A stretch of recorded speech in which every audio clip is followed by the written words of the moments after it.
In this video, you will see how to make dotted underline text in LibreOffice. It's very easy. To make dotted underline, you need to first select the text using a mouse or a keyboard.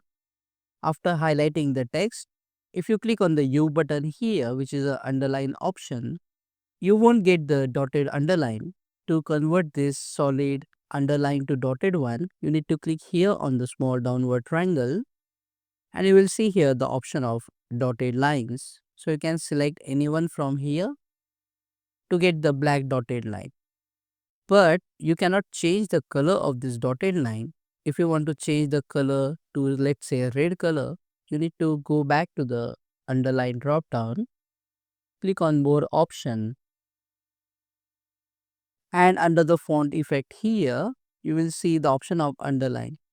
So I have selected here dotted, and there is one more option, dotted bold, if you want a bold underline.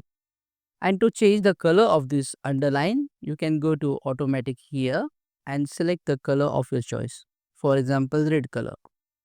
And as you can see the preview that we have a red underline, a dotted one, and then just click on OK to make a dotted underline text with different color underline.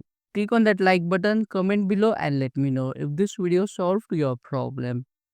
And if you want to learn LibreOffice quickly, check out these useful videos shown on screen. See you again in the next one.